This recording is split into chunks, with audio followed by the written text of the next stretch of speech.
Bună tuturor! Astăzi vreau să vă arăt câteva lucruri. Acesta este un jurnal. Are jocuri între imagini. Este și vedeta mea preferată. Vedeta mea preferată este asta.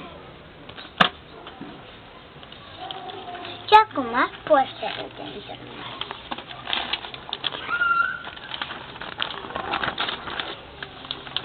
Vă arăt prima parte.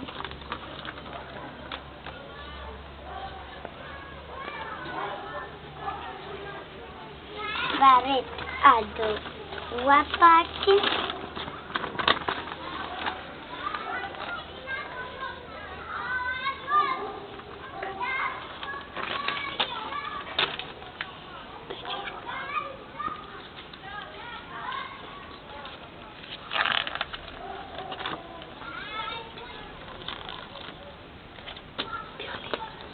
Aceasta este Violeta.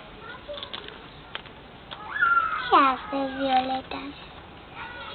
Tot este Violeta. Și asta Dori. Asta e Dori. Asta e joc. Tot e un joc. Tot e un joc. Aici tot este joc. Și aici tot Justin Bieber.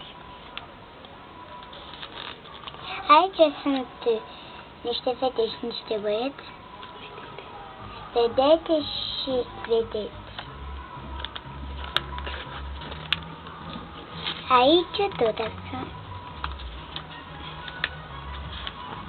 Este un joc. Asta este Cat. Sam și Cat. Tot Sam și Cat.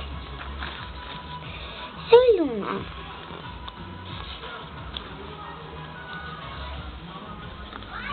Cat.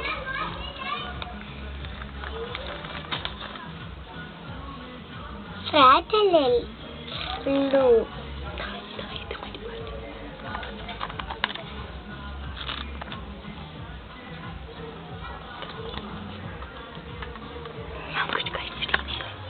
Am câștigat și niște ineli. De care culori vreți? Roz, alb, violet, galben.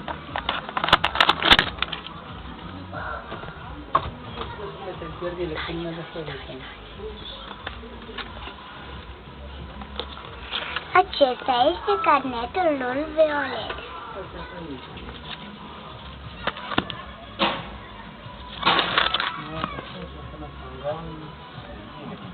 Asta am fost eu, Cristina Star. Pa, pa!